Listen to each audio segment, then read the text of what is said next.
The book of Obadiah is short, but its map is full. This little book names places, regions, mountains, borders, and none of them are decorative. In the prophets, geography often carries theology, and place holds some type of memory. And in Obadiah, the map itself helps preach the message. Welcome back. Shalom, y'all, to our 3-part study of the little book of Obadiah. In the first lesson I did, we looked at the major themes and the background of the book. Pride, betrayal, judgment, the day of Yud-Heh-Vav-Heh, the kingdom belonging to him. In this second lesson, I'm looking at the geography of the book because the places in this book are not background scenery. They carry the message. And in the third lesson, I'll look at rabbinic and Christian prophetic interpretations and how this book has been read through history. So let's begin with the major geographic movement of this book. Obadiah starts with Edom and ends in Zion. It begins with a proud people living up in the hills and ends with a kingdom belonging to God. It begins with Edom's false security in their place and ends with God's restored rule. And the central location of the book is Edom. Edom was the land associated with the descendants of Esau. That was the brother of Jacob, the son of Isaac. And that land was located south and southeast of Judah, in the rugged region down there south of the Dead Sea, extending to what we could consider southern Jordan. So it's everything over there on the right-hand side. This was rocky, elevated, difficult terrain. And the geography helps explain the language of verse 3 that says, "The pride of your heart has deceived you, that you live in clefts of the rock, whose dwelling is in the heights." So the clefts of the rock here is not just poetry. It reflects the setting of the land of Edom. Edom's geography gave it and the people a sense of protection. They lived up high in the hills. They were rocky. They were hard to reach. Edom looked at its own terrain and believed itself to be secure. But Obadiah says that is just a deception. You were highly deceived by where you lived. And that's the first theological lesson I think you can get out of the geography of this little book. A place of strength can become a place of arrogance. The actual physical mountains of Edom were not evil. The rocks were not evil. But Edom's heart trusted in them. They believed that because those rocks were high and they lived in hard to get places, that it would protect them from being accountable.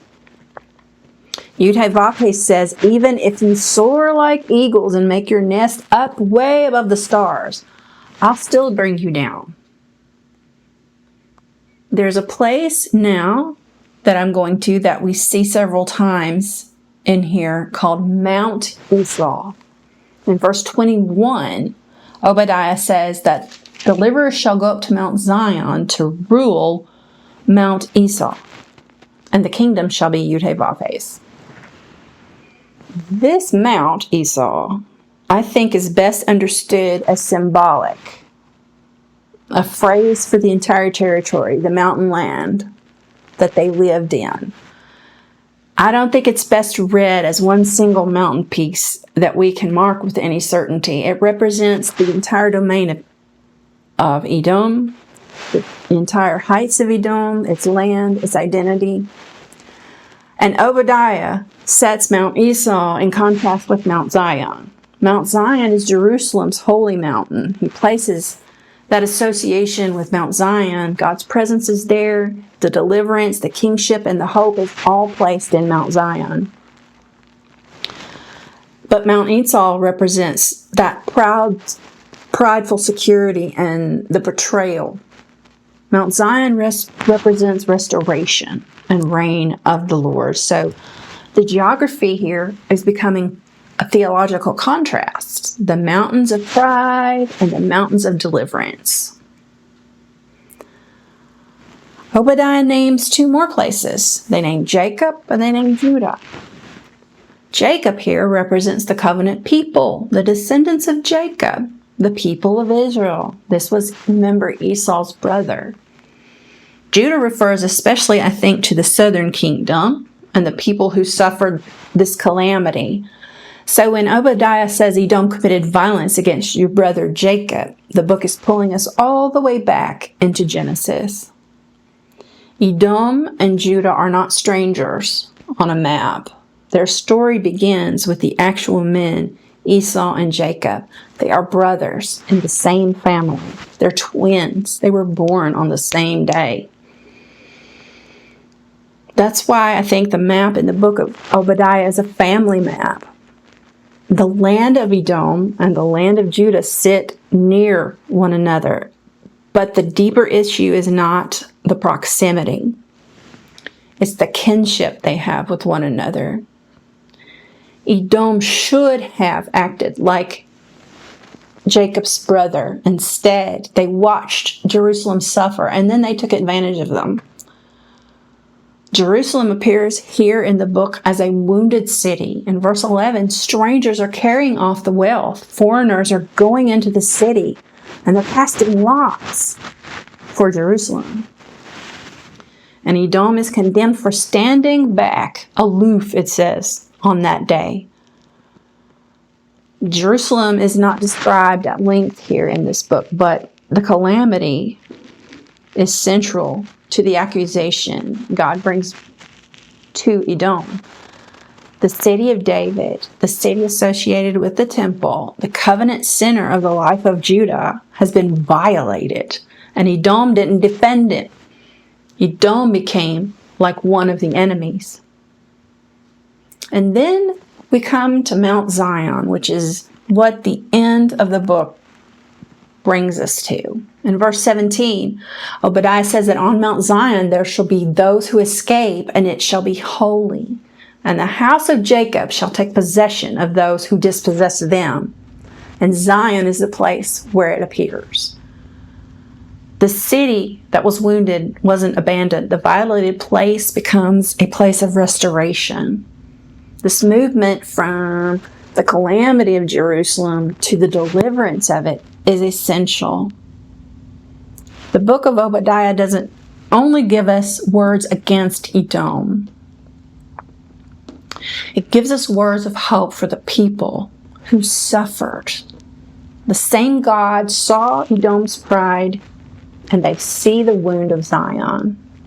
The same God who brought down that arrogance restores his holy mountain. And then near the end of the book, God gives us, through Obadiah, a wide map of restoration. Verse 19 and 20 names several regions: the Negev, the Shephelah, the lands of the Philistines, Ephraim, Samaria, Gilead, Zarephath, and Sepharad. And this section sounds kind of strange if you read by it too fast, because it sounds only like a list of ancient locations, but it's doing something very powerful. It pictures restoration, return, and repossession. The scattered and dispossessed people are being restored across the entire land. The Negev is the southern region of Judah, and it says, those of the Negev will possess Mount Esau. So that's reversing in Edom's pride and aggression. The southern region of Judah looks towards Edom's territory. So Judah is completely taking over what Edom used to possess. The Shephelah is the lowland region between Judah's hill country and the plains. So Obadiah says that those of the Shephelah will possess the land of the Philistines. They lived along the coastal plain. So the vision and the Negev moved south, but then the vision says in the Shephelah it moves westward. Ephraim and Samaria point to the northern territories of Israel. Ephraim was one of those major tribal regions, and Samaria was the capital region of the north. Their inclusion is important because Obadiah's restoration picture is not small. It's not only about Judah reclaiming a tiny piece of land. It's the wider restoration of Israel's inheritance. Gilead lies east on the Jordan River.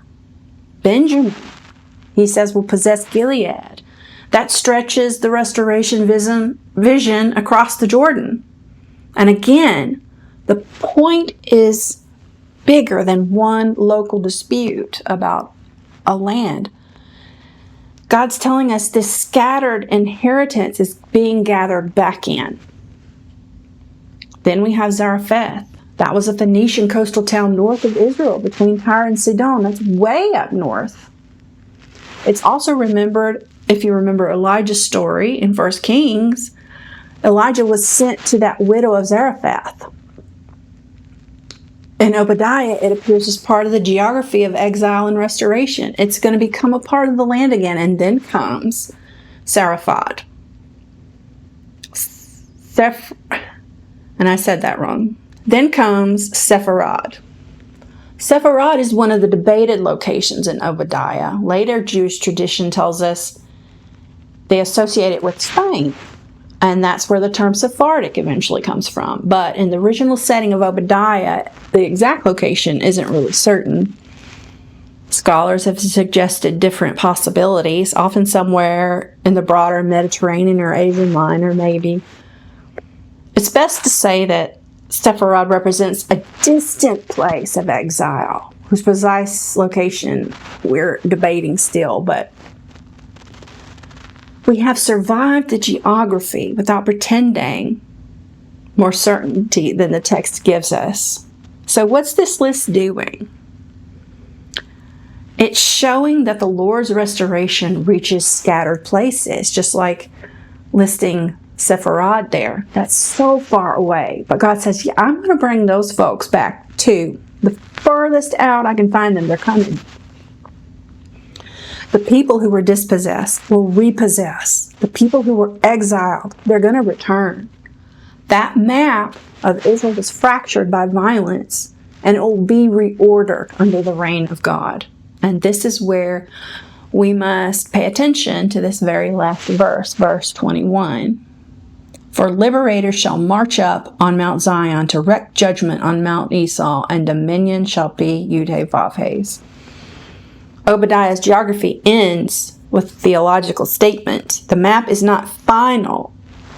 It's not about Edom's territory or Judah alone. It's about the reign of God over all places.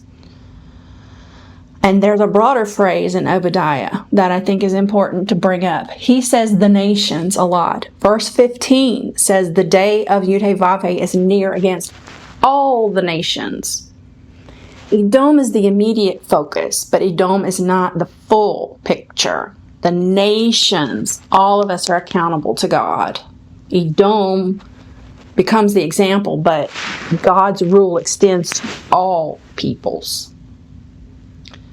So, Obadiah is a prophetic word about divine justice, yes. So the geography of Obadiah moves in three directions. First, the heights of Edom, the clefts of the rocks. This is geography, their false security. Second is the wound of Judah, Jacob, Judah, Jerusalem. This is the betrayal and the suffering. The third is Mount Zion and the restoration there. Restored regions, exiles returning, the kingdom belonging to God. That is geography. That's hope. And I think that movement might give us some real-life application today. Stay with me. Obadiah asks us where we have built our sense of security. Edom trusts the heights that they live in. They trust that they're protected, but they have that false sense of protection. We, as modern humans, what do we trust? Our reputation, the money we have, our education, our knowledge, our position, our family name, the power we might have, or the ability to stay uninvolved. We may think, who can bring me down? Maybe not in those words, but the heart can still say it. Yes, Obadiah reminds us that no height hides your pride from God. No rocky place is going to protect the injustice that he sees. No distance will excuse your indifference. And no place of suffering is forgotten by God. That same map that exposes Edom also comforts Zion. If you're in a place of false security, Obadiah warns you, come down before the Lord brings you down himself. If you're in a place of suffering, Obadiah should comfort you. Yud-Heh-Vav-Heh sees the wound, and the kingdom belongs to him. Always. So maybe this week, ask the Lord to show you your own height, your own cleft of the rock, your own rocky place that you're living maybe in, and you feel a false sense of security. Where do you feel like you're untouchable? Where do you feel like you're above being corrected? Where have you mistaken a position for righteousness? Then ask him to show you places you might have forgotten. Who's wounded near you? Who's been pushed aside? What suffering have you decided is too inconvenient to look at? There's so much going on in our world. Social media, we just flip and flip and flip and flip. One video, you can see something absolutely hilarious, from a puppy joke to some kind of silly animal doing tricks. But you can also flip to the next one and see tremendous suffering from children and from people all over the world. Do you flip? What you don't want to think about. Obadiah's map moves from the heights of Edom to Zion's hope. It teaches us that proud places really aren't secure places, and that wounded people aren't abandoned. And all places finally belong to the reign of God. So, may we become a people who don't trust in our own height. May we become people who see the wounds around us. May we become people who look to Zion, to deliverance and restoration. And may we all belong to the kingdom that belongs to God. Amen. Shalom, y'all. And thanks for watching again. Bye.